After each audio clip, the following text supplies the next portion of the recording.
Welcome to the Well Off Podcast, where the goal is to motivate, inspire, and share success principles. I'm your host, George Masri.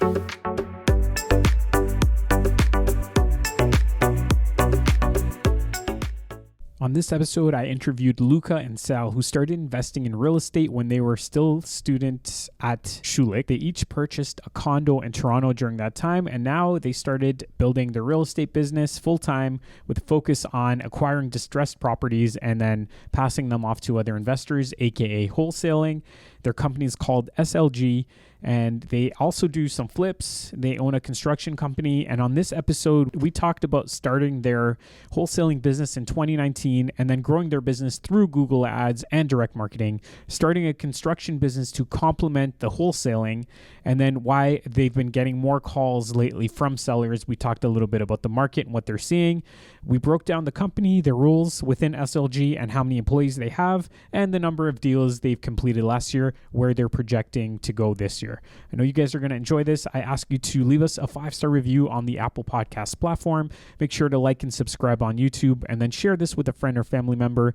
And if you guys want to learn more about multi-unit investing in the Niagara region or Hamilton, I would highly encourage you to reach out to us. We've got lots of opportunities now. So all you have to do is go to welloff.ca, and then you can book a call there, or you can reach out to me on Instagram, welloffx. Enjoy the episode. All right, I'm here with Luca and Sal. Thanks for joining me, guys. Thanks for having us. Yeah, so I like to start off by asking a little bit about your childhood. If you want to tell me where you grew up and one or two things you remember. Sure. So I grew up in Woodbridge, Ontario, born and raised there. Still live there today. Probably something distinct from my childhood. Played a lot of sports when I was a kid. Primarily soccer was my sport, either in school or outside of school. Similar childhood to Sal. Born and raised in Woodbridge as well, pretty much 10 minutes from here. Something distinct, which is kind of unique. I played a lot of basketball, whereas most kids around here would play hockey or soccer. Yeah, for sure, soccer. I've been finding out that a lot of people in the area have grown up playing hockey too, which is surprising. But so were you pretty serious about basketball? I wish I could say yes. Not too serious. Okay, yeah. I grew up playing basketball as well, so Nice. That was my sport. Okay, so let's talk a little bit about your business. You guys are in the wholesaling business. You want to tell us a bit about how you got started and whatever else you feel like sharing? Yeah. Sure. So our journey kind of started at Schulich School of Business. That's where myself and Luca first met. We graduated from there in 2016. Kind of the traditional finance route we got pushed into from business school. We both went to go work corporate finance jobs outside of school. I went to go work for a pension fund. Luca went to go work for RBC. And it was at that same time, around 2016, that I kind of got my feet wet in real estate, purchased my first investment property, which was just a one-bed, one-bath condo in Toronto. At the time, it was really the only condo I could find that actually cash flowed a couple $100, which, funny enough, like today, there's basically nothing that cash flows in Toronto. Luca, similarly, I think he bought something a couple years before me. So that's how we kind of got our feet wet into real estate. And it was probably a year or two working in our corporate jobs that we kind of started discussing and realizing that long term, we didn't really want to work up the corporate ladder. We thought, there must be something better to do, either start a business or work in real estate full time. And we were talking a little bit, and we decided that the next best step would maybe be to try and flip a property. So we decided in 2018, we purchased our first property to flip, which was a property in Oshawa. It was a bungalow. And we did like a cosmetic renovation to it, nothing crazy. Put a bunch of sweat equity into it, did a lot of the work ourselves, managed all the trades. And the whole process took about 5 to 6 months from start to finish. And at the end of it, it was ourselves and a couple other partners, and we only made like a couple $1,000s each. So we kind of took a step back and realized we must have done something wrong here. We realized at the time we purchased that property, 2018, the market was pretty flat, so we didn't really get any of that appreciation that we currently have in recent markets. And what we realized is that we purchased this property on MLS. We didn't buy anything at a deal. We bought it at market value. we sold it just slightly above market value when we sold it. Yep. And we were starting to think, how can we make this more of a profitable business? And that's how we stumbled across this idea of wholesaling and going direct to seller to try and get discounted properties. So we came across, wholesaling. We started our website in around 2019, and from there just started marketing, sending some Google ads to our website and running a direct mail campaign. And then within a couple months, we tied up a couple of deals, and we realized the only way to really take this business to the next level would be to quit our corporate jobs and kind of go full force into it. And so now we have a wholesaling business, a flipping business, and we started a construction business too recently. Cool. Yeah. So did you guys meet in school, by the way?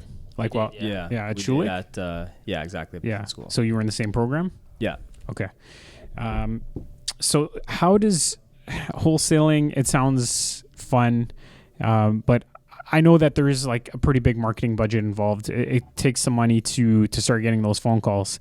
How does someone, if they're interested in starting a wholesaling business, how do they make sure that they don't overspend and that they're running a successful business? So it comes down to a lot of tracking the numbers. So right now we track basically everything. We track what our cost per lead is, and we track what our cost per deal is, and we track how much we make on each deal. So it's really about a wholesaler understanding their numbers, because if their marketing is not producing, if their marketing budget is over what they're making on the revenue side, then they have to change something. Yeah, and I think just to add to that, like a lot of people do start in wholesaling with less capital intensive marketing strategies. Like you can go door knock, you can drive around, find distressed properties, and then try to get the seller's contact info. So it's a little bit more, similar to renovation. It's more sweat equity. Or, if you really want to get the ball rolling, that's when you would start spending some money on either Google ads or even direct mail marketing. So you said that you were still working when you started wholesaling. How did you guys go about figuring out how to market? Because you said you did Google ads and then direct mail. Did you start off with both in the beginning? We started off, I think, the first thing was Google ads, and then we kind of moved into direct mail. And then from there, we did some Google SEO. Now we have billboards. We do some door hangers, that type of stuff. Okay. Now, when you start doing Google ads, no one really tells you what to do or how to do it or whatever. How did you guys figure that out? Did you read some marketing books? Was that something that maybe was covered in your business program? Yeah, unfortunately, it wasn't covered at all in our business program. It seems like they don't really teach you that in school. We ended up stumbling across a company based out of the U.S. that their focus was primarily marketing Google ads to motivated sellers looking to sell their house. And we purchased a course from them and basically told us the whole program on how to set up Google ads and how to run our account. And we kind of went from there and just did the whole thing ourselves. Okay, cool. And was it a successful program? Like, do they still run this program or? I'm not sure, because now we've actually hired that company to manage our Google ads. So I'm not in the day-to-day of, checking all of our keywords and all that stuff. I think they still have it, but it was successful for us because it did help us get our first few deals. Right. Okay. And then are you guys marketing, because I get your emails, are you guys are marketing kind of all over Ontario. So how do you determine the areas that you guys are going to be marketing, doing your direct mail and your Google ads and all that too? Yeah, for sure. So when we started out, we started out with a small budget, right? So that also kind of gave us a small radius. So we started out, I think, within maybe 30 minutes, 40 minutes of Toronto, and then slowly kept expanding it. To now we're probably about 2 hours from Toronto, plus some northern markets like Sudbury, Timmins, maybe even Muskoka, some of those areas. But I think the main focus is probably within an hour and a half with some outlying markets, and then that takes you, let's say, from Niagara region like Fort Erie, Welland, takes us to Peterborough, Kawarthas, and then north Barrie, Aurelia, like I said, Muskoka, and then Sudbury and Timmins. Okay. And I find it kind of weird that this works in wholesaling, because like, for example, if you're a realtor, which I am, if I were to start marketing and sending out flyers to all these areas, it wouldn't be successful. Like, I'd be blowing so much money, I wouldn't get anything in return. Why does it work in wholesaling? Well, I think what's unique about wholesaling is it's more about the marketing itself and how much you're spending versus the brand. Right? I think a realtor, it's all about building the brand in your certain area. They want the expert in that area. Yeah. But from a private seller's perspective, they just want the offer. Right? So it's about just attracting them to our website. And then there obviously is an element of trying to establish the credibility and a little bit of a brand, so that they know you're actually going to close on the property. And that's where the website comes in. You know, when we go on an appointment, you have a business card. We're registered with Triple B. So you do these certain different things to establish a little bit more credibility. Yeah. I think there's something too about the wholesale marketing piece that sticks out, especially we do like these handwritten letters, and versus like these realtor postcards. I feel like they get a million of them. Yeah. Even I know now a lot of wholesalers are getting into it, so now sellers are being bombarded with those pieces too. But at least at the beginning, our marketing piece I think stood out to a lot of sellers. Right. Yeah, I saw that a lot. Like different wholesalers using that handwritten letter. Are you guys finding that that's becoming less effective now because more people are doing it? We found a drop off in the letters, I'd say probably October, November last year. But we have some data on these letters because we've been sending them out for 2-3 years now. And we kind of narrowed down to what works on a specific letter, what seems to attract the most calls. And as of recently, it's kind of picked up again. I feel too like some wholesalers might be pulling back from the market right now just as things are kind of changing. So as of recently, we've been getting a pretty good response rate on our letters. How many properties do you guys get under contract in a year? So the amount of deals that we actually assign, last year we assigned I think just over 60. Okay. That was between deals that we assigned to other investors as well as flips and rentals that we bought for ourselves. This year we're on pace to match that or do a little bit better. Nice. That's great. Yeah, that's I guess that's a pretty good number to aim for. Is that kind of what you were looking at, where you were hoping to be at when you first started this business, or do you find that you're kind of ahead of it or behind? Well, I mean, when the market was doing really good, we were ramping up to try and get to about 10 plus deals a month. Then the market started to pull back. Yeah. So we kind of readjusted our expectations a little bit down. But we do see the market eventually shifting again. It's going to either flatten out or start to kind of slowly rise again. And I think when that happens, we'll be ready to capitalize, and eventually we're going to be getting to over 100 deals a year. Yeah, for sure. Yeah. Well, your family, do they think you're crazy because you guys went to business school, Schulich, whatever, and then you started doing this? I'm sure. At the beginning, yes. Yeah. But it didn't really take them long to kind of buy into what we're doing. Yeah. How did you sell them on it? I think if we had quit before we started it part-time, maybe it would have been a different discussion. But I think because we kind of eased into it, showed proof of concept that this was going to work, and then made the jump, it was less of a discussion. Yeah. Yeah. What do you think separates you from other wholesalers having that business background? What do you think you may have done differently? I don't know if it's about having the business background, but maybe more so about our personality. When we started, we initially thought wholesaling is a real estate business, right? And that's what we kind of loved and had already started researching for, let's say, a year, 2 years. We bought a property back in 2015, 2016. So we thought we were going into something we knew, but really wholesaling at its core is, I'd say, 70% marketing and sales and then 30% real estate. So me and Sal had zero marketing or sales experience. Yeah. I would not consider either one of us like natural salespeople. So I think what kind of separates Sal and myself is that we'll figure it out. Like whatever we have to do to make it work, we'll do it. So, just for example, running Google ads, seems like a little bit complex, but Sal kind of dove into that and just figured it out and made it work. Yeah. Do you guys see yourselves doing this long term, like 20 years, or do you think it'll be a shorter thing, maybe just build up some passive income through this eventually and just kind of retire? It's hard to say.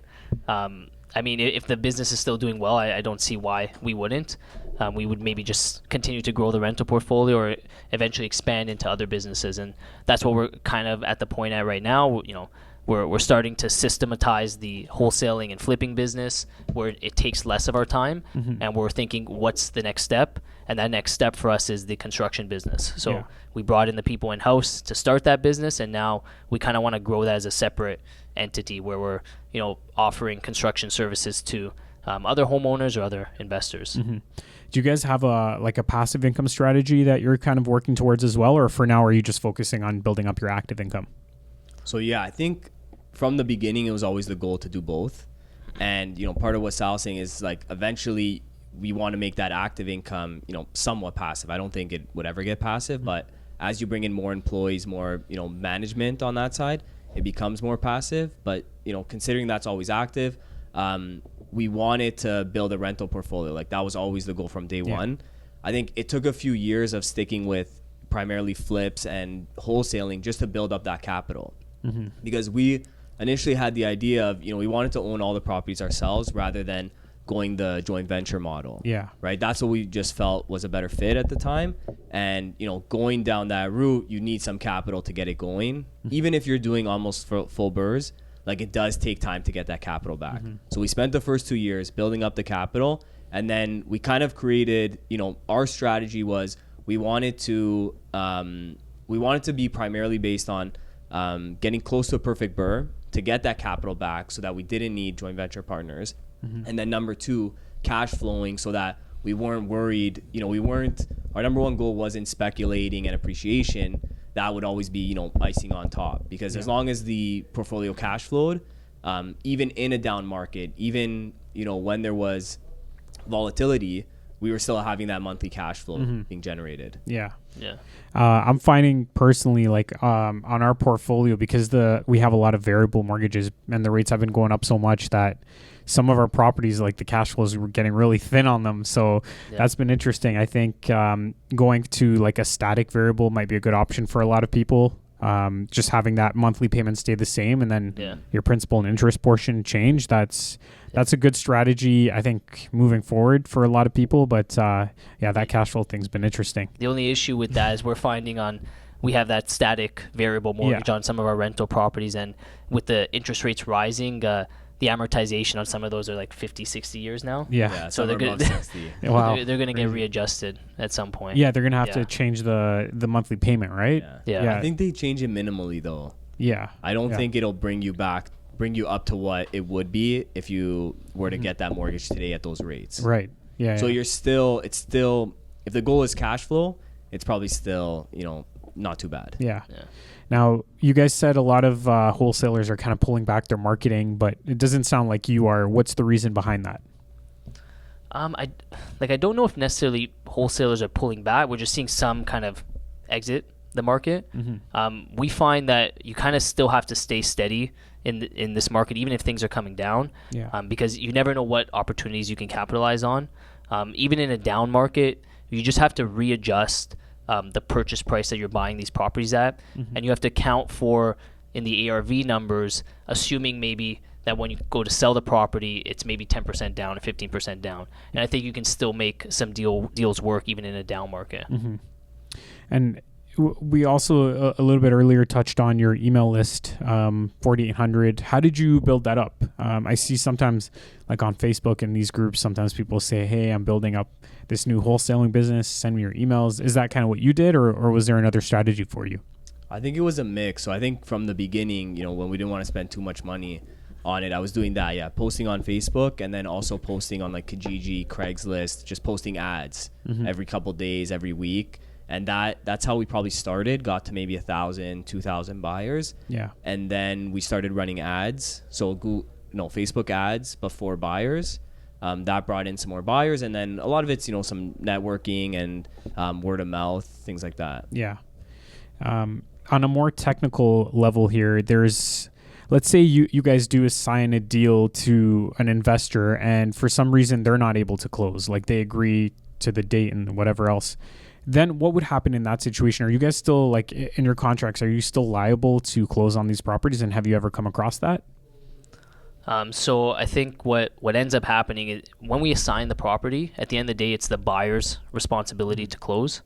Now, they can refuse to close when it comes to the closing date. But what we're trying to do in this down market is really collect bigger deposits from these buyers.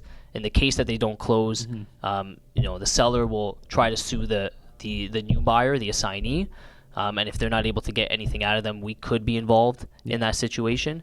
So as long as we collect a pretty hefty deposit from the buyer, it should cover legal fees and any damages we may face in that situation. So how does that work? Let's say you put like a $5,000 deposit initially to get the place under contract, and then you assign it to a buyer. You can collect a larger deposit. Is that right? Yeah. We usually try to collect, especially right now, try to collect as much of the assignment fee as possible as a deposit. Yeah.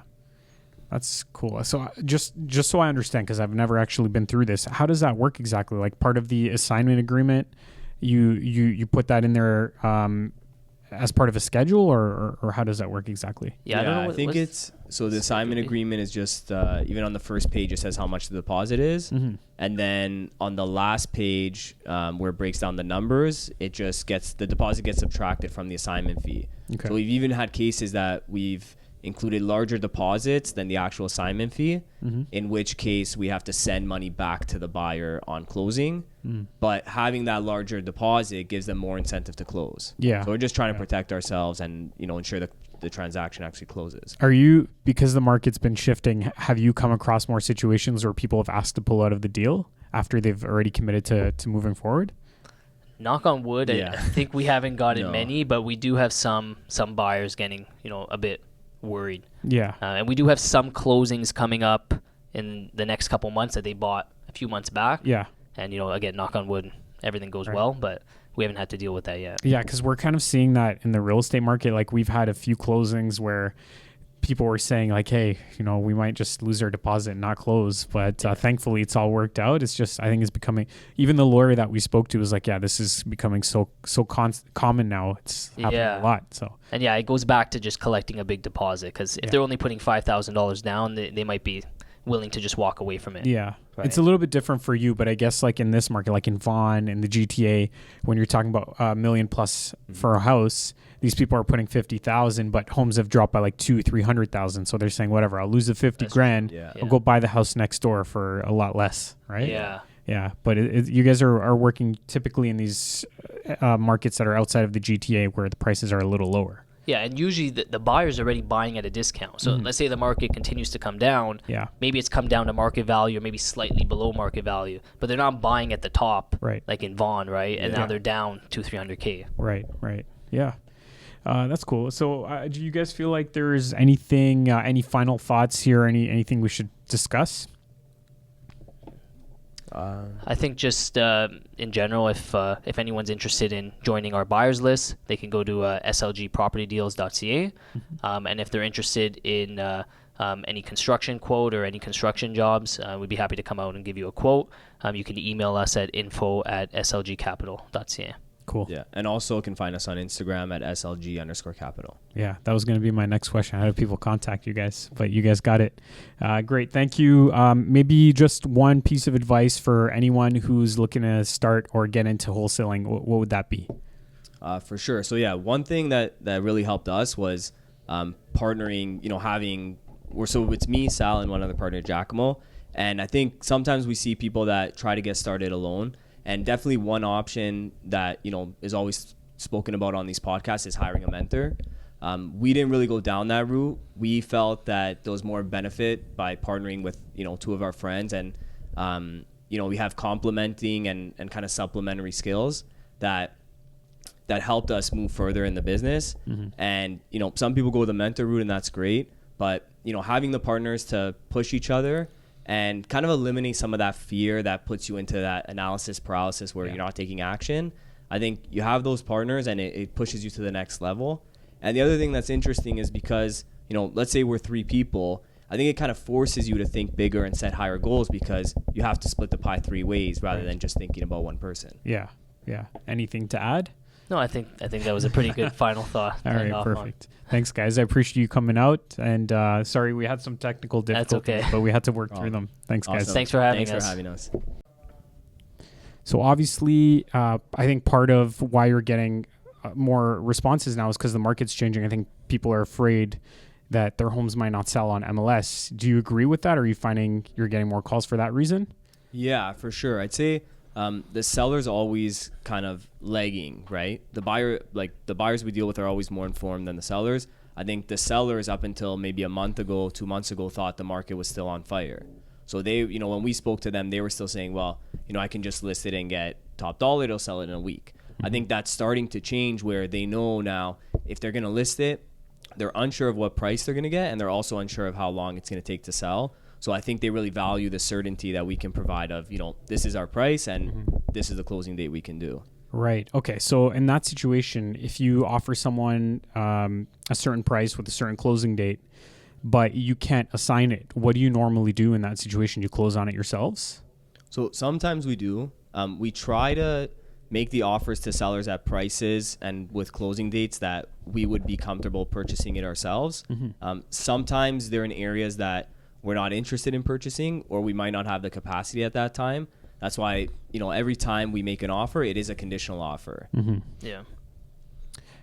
So it's conditional until the closing date, basically? So it's conditional, I'd say maybe 5 to 10 business days, and conditional on us bringing an investment partner on board. And then I would assume that within those 5 to 10 days, you're assigning it in most cases, right? Correct, exactly. Yeah. And then a lot of times wholesalers have really short closing dates. Why is that? Is that just to accommodate the seller's requests? Or Yeah. We basically go into every appointment. We tell our acquisition reps that we have to accommodate whatever the seller wants. So sometimes the sellers will call us and they'll say, I have to close on this ASAP for whatever reason, and we try to accommodate that. But we do get some cases where sellers want, a 4 or 5 month closing, and we'll give them that too. Okay. Now, just if you guys are willing to share, what can you break down kind of like how many employees you have and what their different roles are, including your own roles? For sure. Yeah. So I guess starting with me and Sal, as you could probably tell, Sal knows everything about the marketing. Yeah. That's probably his specialty. I'd say marketing.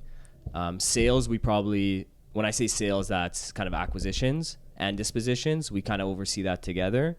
And then myself, I'll probably handle more of the financing on our own flips and rental properties. And then when you look at the team, there's four employees on the sales team, 3 of them being on the acquisition side, 1 of them being on the disposition side. So they're actually assigning the deals to the buyers. And then I think Sal mentioned at the beginning here that we also have a construction company. So on that side, we have our third partner. His name's Giacomo. He's a realtor, so he lists our properties, and he also manages the construction team. And currently we're at 4 laborers on that side. And then we also still sub out a lot of stuff like kitchen, roof, some electrical and plumbing. Does Giacomo do the sales all over Ontario that you guys have, or are you guys only focusing on your flips in certain pockets? So for our own properties, we stay within an hour and a half plus Sudbury. And then Sudbury, it's always a rental, so it doesn't need to be sold. And in terms of the construction, our construction crew will go anywhere Southern Ontario. Yeah. And then for Sudbury, we have a general contractor there. Got it. Okay. So to recap, I guess, Sal, you're doing the marketing, Luca's doing the financing, and then the acquisition, you said you have four people that are acquisitions and dispositions, 4 people that are taking care of that? Yeah. Correct, yeah. Okay, so in total you have about 6 people right now. When you include the sales, 4 construction. Yeah, 4 sales. Yeah. So 4 sales, 4 construction, so 8. Yeah. 8 full-time employees, and then us 3 partners. Yeah, and we also just brought in an admin, kind of to facilitate all aspects of the business. So they're assisting with the acquisitions, dispositions, and even on the flips and rental side. Okay, cool. Now, when you guys are evaluating these deals, that's what I always kind of find it interesting. How do you guys price these homes? You're all over Ontario. How are you able to determine what a home should be worth, what a home's worth? I'll take that. So, yeah, you want to take it? Sure. So, I think from an investor standpoint, you're always looking at what's the optimal strategy with this property, right? And typically, they're properties that need more work. Even if it's just a light cosmetic renovation, the starting point is, what can we sell this for when it's at its highest and best use? So let's say, even just easy, a single family, you're at, let's say it's worth $600,000. Then from there, you're going to subtract all your costs. So rental costs, carrying costs, financing costs, closing costs. Obviously, you want to leave some room for profit. We typically will do our calculations with a 7 to 10% percentage of the sale price. And then that's basically how you arrive at your purchase price. Right. And then there's always some rules of thumb. We found when you need a full cosmetic renovation, plus maybe some minor structural things like redoing the shingles or some of the windows, you typically want a $200K spread from purchase price to sale price. So again, if you know the after repair value is 600, your offer is probably going to be around 400. And then I'd say, when we're assigning these deals, we also, as we send out deals, we understand how much of a discount our investors typically looking for. And I'd say at minimum, it's about 50,000. Okay. So you could then double check your math. You do the ARV calculation, but then you also look at what's this property worth as is. So if I was to list it today completely as is, what would it sell for on MLS? And then I know I need at least a $50,000 discount from that price. Right. Okay. So how did you guys figure out that you were going to do the financing part and the marketing? Is that just what you naturally gravitate to, or because you guys both went to business school, so I would assume you're both pretty good with numbers? Yeah. Well, yeah. I don't know how it kind of separated like that. We were kind of doing everything together at the beginning, and we just realized that in order to be more efficient, we kind of have to split up tasks. Yeah. And so Luca took the financing, I took the marketing, and we just started splitting those up. But we do share a lot of the sales management still, and especially looking at deals when we're looking at them to flip or as part of our rental portfolio, we definitely analyze those numbers together. Cool. What % of your deals would you say typically get assigned? Percent that get sent out? No, that so you have them under contract and you're successfully assigning them to other investors. Yeah, I'd say up until April, May, we were probably at around 95%. Wow. So crazy. Almost every deal. Yeah. And then May, June was probably the worst, where it was, closer to like 60, 70. Yeah. But I think if you average it all out, you're still probably close to 90. Yeah. There's a lot of the times, like we said, if we can't assign and we still feel it's a deal, we'll just buy it ourselves. And how many people, if you can share this, but how many people get your emails? Do you guys have that off the top of your head? Our list is up to 4,800. 4,800. Yeah. That's good. And then how many deals are you typically getting in a year under contract? So last year, what did we do? Just over 60 deals. Thanks for listening to this episode. Your support is truly appreciated. And if you can share this with a friend or family member that might benefit from the information, remember, our goal is to motivate and inspire others to take action and to build wealth and to become well off. Enjoy the rest of your day.